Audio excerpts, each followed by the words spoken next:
My name is Nova Kim. For 10 years, my family went on living their lives as if I had never been born. Not a single call to ask how I was doing. Not one birthday message. Not one apology. I vanished from my own family not because I died, but because in their eyes I simply wasn't valuable enough.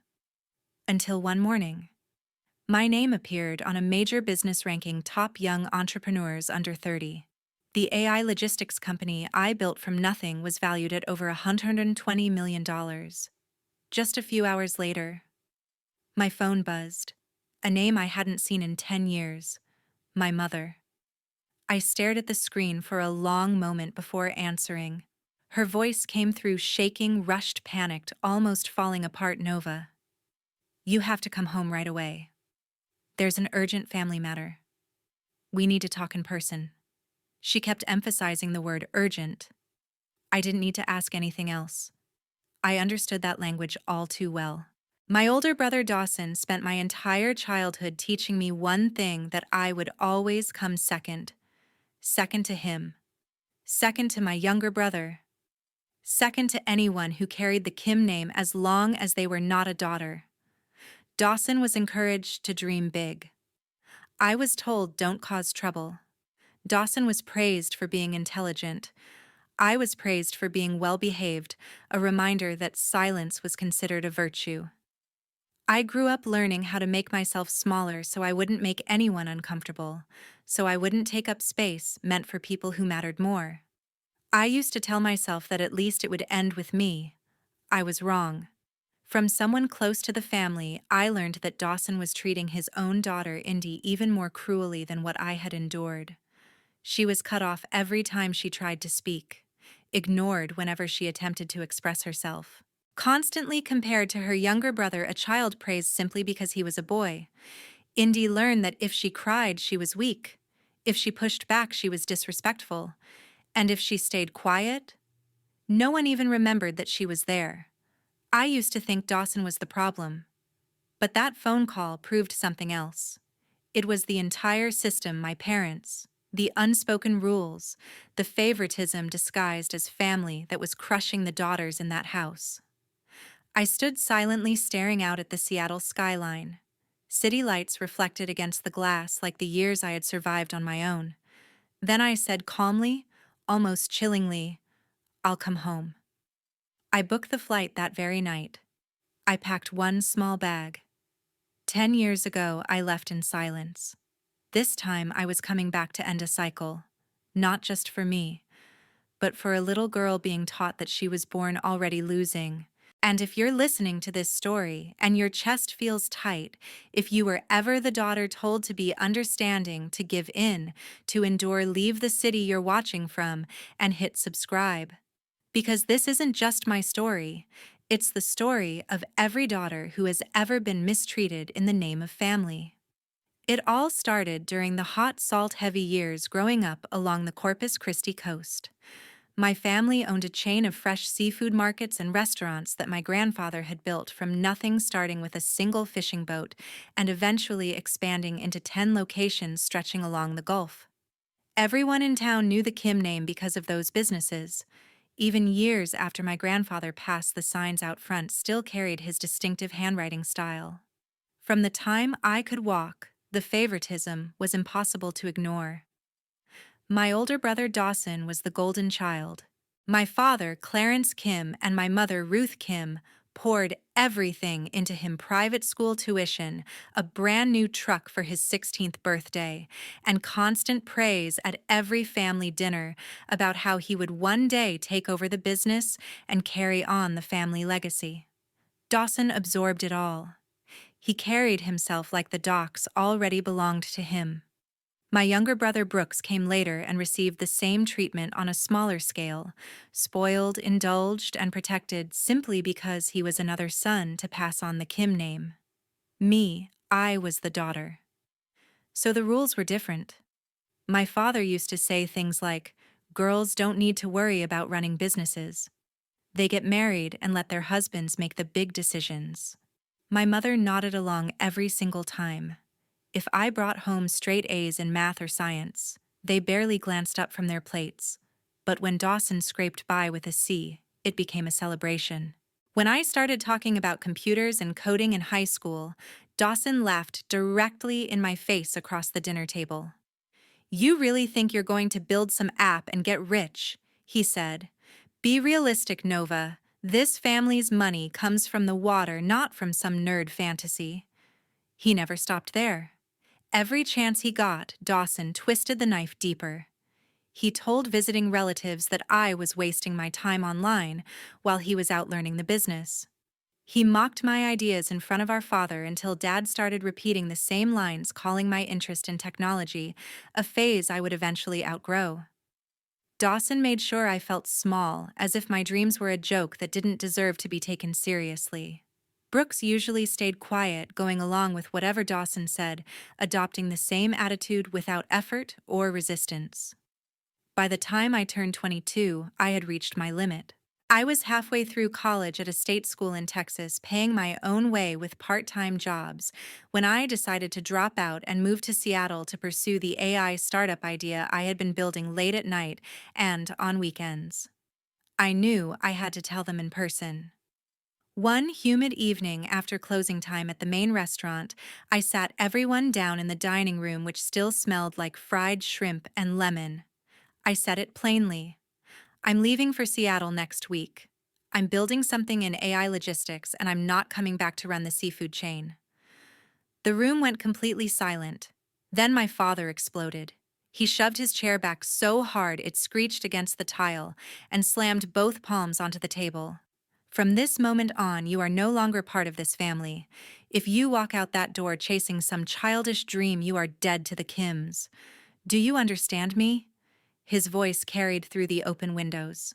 My mother sat frozen lips pressed together, eyes locked on her glass, refusing to look at me. Dawson let out a loud, mocking laugh. "Good luck with that. When it all falls apart, don't come crawling back asking for a job unloading shrimp." Aunt Opal, my mother's younger sister who effectively ran the books for the business, leaned back with her arms crossed and added, "You're throwing away everything this family built for a fantasy. You'll regret it." Brooks barely looked up from his phone, glancing just long enough to shrug. No one defended me. No one told him to stop. No one said wait. The silence that followed was heavier than the shouting. Then I felt a hand on my arm. My grandmother Ruby gently pulled me into the hallway away from the table. She pressed a small stack of cash into my palm, 8 crisp $100 bills, and slipped a folded piece of paper with her private number into my jacket pocket. She cupped my face, looked me straight in the eyes, and whispered, "Go make them eat every single word, sweetheart." Those were the last words anyone in that house spoke to me in person for the next 10 years. I grabbed the one suitcase I had already packed, stepped out into a sudden Texas downpour, and didn't look back. I stepped off the plane in Seattle with only a few $100s left in my pocket. And no plan beyond one simple goal: stay alive long enough to build something real. The first year was pure survival. I slept wherever I could on the couches of distant acquaintances I met through obscure online forums, rotating every few weeks once my welcome wore thin. Some nights, when there was nowhere else to go, I stayed awake in 24-hour laundromats or all-night diners, nursing a single cup of coffee just to sit under warm lights and not freeze. To eat and pay rent, I stacked jobs until the days blurred together. Mornings started at 5 as a barista in a packed downtown cafe, steaming milk and pulling espresso shots until my hands trembled from caffeine. By afternoon, I was doing delivery gigs on a borrowed bike, weaving through traffic with bags of takeout strapped to my back. At night, sometimes until dawn, I cleaned office buildings in the tech district, vacuuming empty cubicles and scrubbing bathrooms long after everyone else had gone home. There were weeks when every meal was instant noodles, 3 times a day, seasoned only with hot sauce packets I'd saved from deliveries. I rented the cheapest space I could find, a tiny room in a crowded house, shared with 6 strangers. one bathroom, a kitchen that barely worked. When winter hit, it hit hard. The heat almost never worked, so I slept in layers of every hoodie I owned. I showered at a gym using a free 1-week trial I kept restarting under different email addresses. I learned to code on public library computers because I couldn't afford reliable internet at home. Some nights, around 2 or 3 in the morning, I sat on the fire escape outside my room, staring at the city lights reflected on the water. My phone would be dead in my hand. The thought always came back the same way: buy a bus ticket. Go back to Texas. Admit they were right. Every time that thought crept in, I pulled out the folded note Grandma Ruby had pressed into my hand the night I left. Under a flickering streetlight, I reread her words. Then I folded it carefully, put it back in my pocket, and went inside to keep working.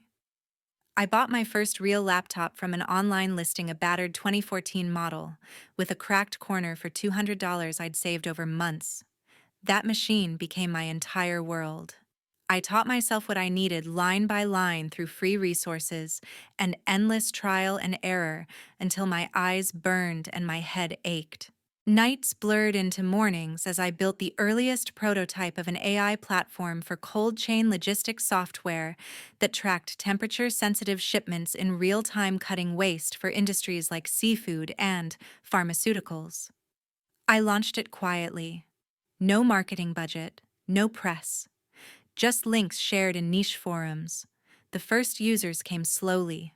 One small distributor, then a regional supplier testing it on a single route. Feedback trickled in. I fixed bugs between shifts, added features users requested. Downloads crept into the hundreds, then the thousands. Companies started paying attention. Emails from investors appeared asking for demos. I pitched in borrowed conference rooms, still wearing the same second-hand interview outfit. Funding rounds followed. The first checks were small, just enough to keep the servers running. Later rounds grew as the numbers improved, retention rates, error reduction contracts signed. I hired my first employees, people who believed in the vision when it was still just me and a cracked laptop at a folding table. The only family voice I heard through all of it belonged to Grandma Ruby.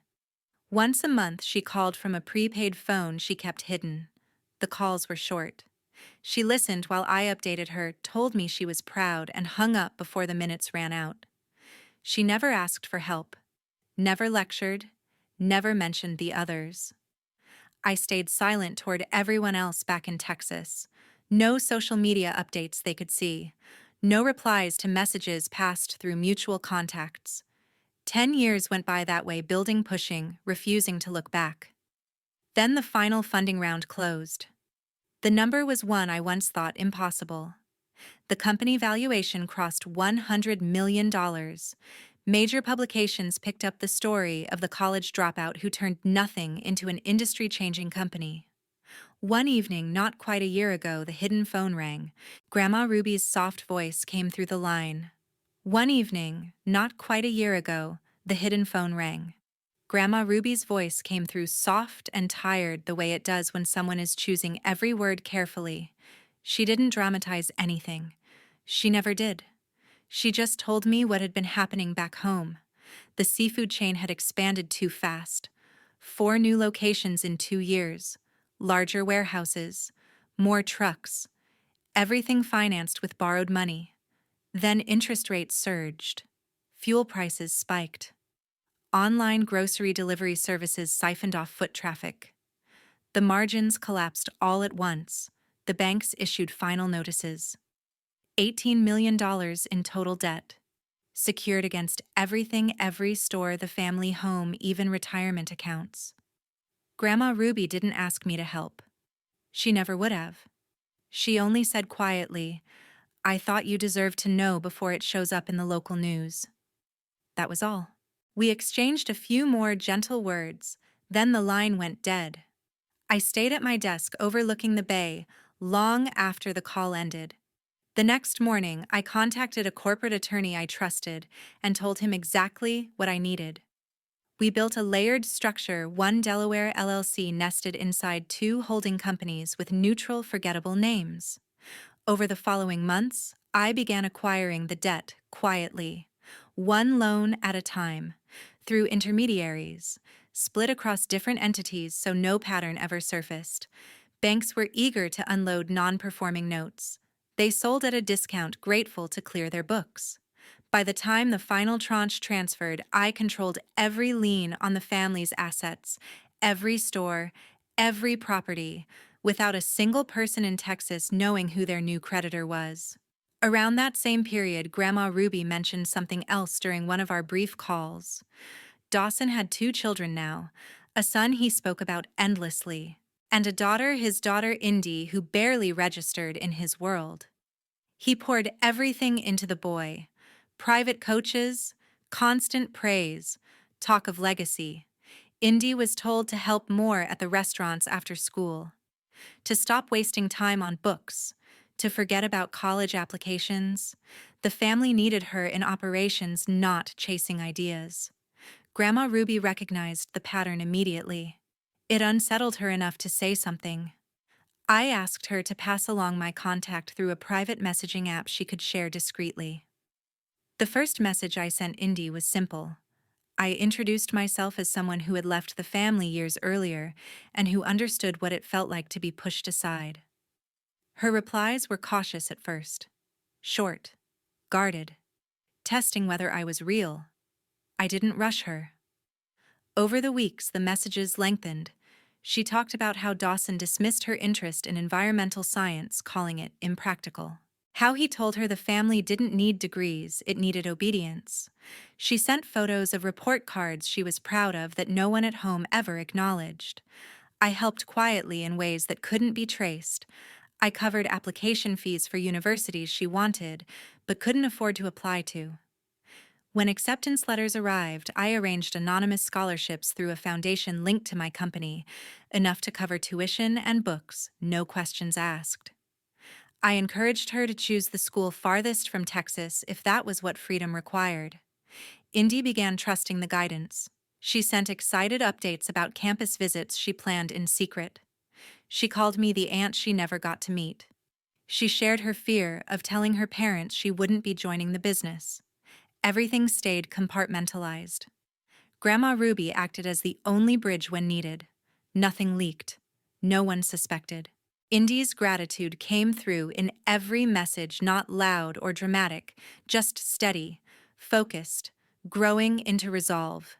She was already leaving. She just needed someone to make it possible. The plane touched down in Corpus Christi on an afternoon when the Gulf wind blew hard. The plane touched down in Corpus Christi on an afternoon when the Gulf wind came in hard off the water. I rented a black SUV at the airport, nothing flashy, just quiet and solid, and drove the familiar route toward the old neighborhood by the bay. Muscle memory took over. Every turn came back to me without effort. When the house finally appeared, it looked exactly the same from a distance, the wide porch facing the water, pale blue siding, the flagpole Dad had always insisted on keeping. Up close, the years showed.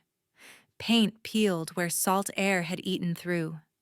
Roof shingles curled at the edges. The lawn was patchy, uneven, nothing like the manicured pride it once was. I parked in the driveway and stepped out. Before I reached the top step, the front door swung open. Mom stood there in a sundress she clearly reserved for special occasions, arms already outstretched. She pulled me into a quick hug that felt practiced, rather than warm, her perfume strong and instantly familiar. "Nova, you made it." Her voice still carried that same thin, trembling edge from the phone call. She held on a beat too long, as if trying to convince herself and me that this was affection. Dad appeared right behind her. His shirt was pressed, his hair grayer and thinner than I remembered. He gave me the same 2 pats on the back. He always had firm, distant, controlled. "Good flight." His eyes slid past me to the SUV, assessed it, then returned to my face with a nod that stopped short of a smile. Dawson leaned against the living room doorway, arms folded. His gaze traveled deliberately from my shoes to my watch, then finally to my eyes. "Well, look who showed up." The tone landed somewhere between greeting and challenge. Brooks slouched nearby, the glow of his phone lighting his face. He barely looked up long enough to mutter a distracted, "Hey," before scrolling again. Aunt Opal emerged from the kitchen hallway, wineglass already in hand. Her eyes swept over my bag and coat with slow precision, like she was tallying numbers in her head. "Well," she said, smiling thinly, "aren't you all grown up now?" The smile never quite reached her eyes. Then Indy stepped into the foyer from the side hall. Unexpected, but there. Our eyes met for a split second. She gave the smallest nod, almost imperceptible, her eyes bright, with the quiet trust we'd built message by message. No one else seemed to notice the exchange. Grandma Ruby came last. She moved more slowly now, but her steps were steady. She wrapped me in a real embrace, arms firm, grounding, unhurried. The soft scent of lavender soap cut cleanly through the room. She held me longer than anyone else had, then leaned in just enough to whisper, "Glad you're here, sweetheart," before letting go. They ushered me inside in a rush of questions that sounded rehearsed. Mom asked about the weather in Seattle. Dad wanted to know how long the flight was and whether the rental car was decent. Dawson made an offhand comment about tech salaries being insane these days. Aunt Opal circled with compliments on my coat fingers, brushing the fabric as if testing quality. Brooks wondered aloud whether people in Silicon Valley actually worked or just attended meetings. On the surface, the conversation stayed light, safe topics, polite laughter, pauses filled at just the right moments. But every question carried weight beneath it. Eyes lingered when my phone buzzed once in my pocket. They tracked the cut of my clothes, the way I answered without offering numbers. The warmth felt performed. Every smile measured. Every gesture weighed against what they hoped I could be now. Grandma Ruby stayed close, refilling my water glass without being asked. Her hand brushing mine now and then, small, steady reassurances. Indy lingered at the edge of the room, watching the same way I was. Quiet, observant, taking everything in. When we finally sat down to dinner, the smell of grilled seafood filled the house, heavy and familiar. And beneath the clink of plates and the polite conversation, I could feel it clearly. They hadn't called me home to reconnect. They'd called me home to see what I was worth now. We took our seats as the scent of grilled seafood settled over the table, rich and deliberate. The good china was out. Candles already lit, portions generous in a way that felt performative. At first, everything moved politely. Plates passed hand to hand. Compliments were exchanged about seasoning and freshness. Mom laughed a little too brightly. Dad asked neutral questions, whether I still liked oysters, whether travel food had ruined my appetite. It all sounded rehearsed, paced like the opening act of a pitch. Then the tone shifted. Dad set his fork down, carefully wiped his mouth once, and leaned back as if preparing for a boardroom discussion. "Things haven't been easy with the business," he began, voice calm, authoritative. Dawson didn't wait a beat before joining in, nodding as if on cue. He talked about expansion decisions made in good faith locations that hadn't met projections, margins squeezed by rising costs. The words came fast, confident, polished, less confession, more justification. Mom followed, dabbing at her eyes with a napkin. Her voice softened, cracked, just enough to register distress. "It's been weighing on all of us," she said. Aunt Opal sighed loudly, launching into grievances about vendors' staffing shortages and how unfair the market had become. Brooks finally put his phone down, blunt as ever. "We're in a tight spot. Short term. That's it." I didn't respond. I kept eating, watching how the room leaned toward me, inch by inch. Praise came next. Dad smiled, the proud father version he saved for public settings. "What you've built out there, it's impressive." "Truly," Dawson added quickly. "We always knew you'd do well. Same blood, same drive." Mom reached across the table, fingers hovering near my hand, without quite touching. "You've always been part of this family," she said softly. Aunt Opal chimed in with a smile that calculated faster than it warmed. "Not everyone gets opportunities like yours. We're happy for you." Then Dad said the number. 3 million. He delivered it evenly, like it had always been obvious. That amount would give us breathing room. Refinance the worst of it. Stabilize operations. Dawson leaned forward, elbows on the table, now voice turning smooth. "This isn't charity. It's an investment. Equity. Real assets. Something solid." Brooks shrugged, casual, almost bored. 3 million isn't exactly life-altering for you anymore." They spoke as if the decision had already been made. As if the money existed in a space that belonged to them by default. I stayed quiet, chewing slowly, letting the entitlement reveal itself the way it always did, through tone, through assumption, through the absence of asking.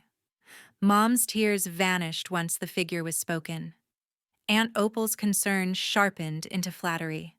Dad sat back confident, like a deal already secured. Dawson took it further. He talked about legacy, about raising his kids right. He praised his son openly, how the boy spent weekends learning the business, how he'd take over one day. Then, without lowering his voice, he dismissed Indy's plans, calling them impractical, unnecessary. She needed experience, not distance. The message was clear. It always had been. Indy stared at her plate, pushing food around without eating. Her jaw tightened once, just briefly. No one noticed. Grandma Ruby's hand shifted closer to mine beneath the tablecloth's steady grounding. She said nothing. The room hummed with expectation. Then the doorbell rang. The doorbell cut cleanly through Dad's latest sentence, sharp and insistent. Every face at the table turned toward the hallway at once. Dad frowned, irritation flashing across his features, as if the interruption itself were an insult. He pushed back his chair and strode to the door, muttering under his breath. I stayed where I was, hands folded, pulse steady. I had been waiting for this sound all night. When the door opened, a gust of Gulf air rushed in, carrying the smell of salt and rain. Heavy, deliberate footsteps followed. A man stepped inside with controlled precision, posture, straight suit, immaculate despite the humidity. He carried a brushed metal briefcase that reflected the dining room lights in dull flashes. He didn't wait to be invited further. "My name is Archer Hayes," he said evenly, setting the case on the table between half-finished plates and untouched dessert. "Lead counsel for Nova Kim." The latches snapped open, two crisp clicks that landed louder than any raised voice. Archer laid out thick stacks of documents, aligning their edges with exact care, transforming the dinner table into a conference surface. Dad's chair scraped back. "What is this?" His tone was already climbing toward anger. Archer slid the top document forward without looking up. "An assignment record. Over the last year, every outstanding debt obligation tied to your seafood operations, retail locations, warehouse facilities, fleet financing, and personal guarantees has been lawfully purchased and consolidated." Dawson grabbed the page before Dad could. His eyes skimmed the header, then widened. $18 million. He laughed once, sharp and disbelieving. "This is fake. We would have been told." Archer calmly produced the next set. "You were. Certified mail receipts, electronic acknowledgments, bank confirmations, each notice time-stamped, signed for filed." He kept going, recorded liens, amended security agreements, endorsements, transferring each note to a single entity. The name appeared again and again. "Coastal Acquisitions LLC," Archer continued, voice unbroken. "This entity now holds first priority interest in all collateral, including this residence." Mom's glass slipped from her fingers. It shattered against the floor, red liquid spreading across the tile like a slow stain. She swayed, blinking hard, then collapsed sideways. Brooks lunged just in time, catching her shoulder and easing her down, his own face drained of color. Dad slammed both hands onto the table. Plates jumped, silverware clattered. "This is a setup," he shouted. "You think you can walk in here and it's ownership?" Archer said quietly, opening the final folder. Inside lay a single page. Notice of default and acceleration, effective immediately. Dawson exploded out of his chair. "You did this!" he yelled, pointing straight at me. "You planned it. You bought our debt just to humiliate us." Aunt Opal followed her voice shrill. "This is extortion. We'll sue you into the ground." Archer finally looked up. "You are welcome to try. The filings are complete. The consideration paid. The rights transferred. Foreclosure proceedings may begin at sunrise." The room collapsed into noise. Dad shouting over Dawson, Aunt Opal swearing, Brooks demanding explanations while holding Mom upright. Through it all, Grandma Ruby stayed still beside me, her hand finding mine beneath the tablecloth. Steady. Grounding. Indy rose quietly from her chair and came to stand at my side. She didn't say a word. She didn't look at anyone else. She simply stood there close enough that I could feel the warmth of her shoulder, her choice unmistakable. I reached into my bag and set a thin black folder atop Archer's open case. He flipped it open and turned it so everyone could see. Inside rested a cashier's check for $400,000. Beneath it lay a contract. "Sign this," I said, my voice calm, measured, carrying without force. "And the debt is resolved tonight. You release every claim, business interests, trademarks, inheritance, rights, trusts, all of it. Permanently." Silence fell in heavy layers. Archer added, "The funds are immediately negotiable upon execution. Refusal triggers liquidation." Mom's breathing turned shallow. Dad stared at the paper like it might dissolve if he looked hard enough. Dawson's fists clenched, his face flushed with rage and disbelief. Grandma Ruby let go of my hand. She took the pen first. Her signature came slow and deliberate, written with the same care she had always given to things that mattered. She signed the witness line, capped the pen, and placed it back gently. Her eyes met mine, full and steady. No apology, no regret. Aunt Opal lunged for it next, scribbling her name in jagged strokes, ink bleeding through the page. She shoved the paper away as if it burned. Brooks followed, jaw tight, signing without looking at anyone. Mom's hands shook as she picked up the pen. Tears finally spilled, streaking down her cheeks as she wrote her name in uneven loops. When she finished, she let the pen fall from her fingers and stared at the table. Dad stood last. The house was silent except for the ticking clock in the hallway. He picked up the pen, with visible effort, pressing so hard the paper tore on the first line. He slowed, forcing control, carving his full name into the page with thick, furious strokes. When he was done, he dropped the pen and turned away. Archer reviewed each signature, affixed his notary seal, and closed the case. "This agreement is now binding." I stood. No one tried to stop me. I stepped out of the old house for the last time, the Gulf wind blowing strong. I stepped out of the old house for the last time, the Gulf wind blowing strong. Grandma Ruby linked her arm through mine without hesitation. Indy followed right behind, overnight bag slung over her shoulder, face set with quiet resolve. She didn't look back at the doorway where the others stood frozen. Archer closed his briefcase and walked with us to the SUV. I helped Grandma Ruby into the front seat. Indy climbed in back, and we pulled away from the curb as porch lights flickered on against the darkening sky. The drive to the airport passed in comfortable silence. Grandma Ruby rested her head against the window, hand patting mine on the console now and then.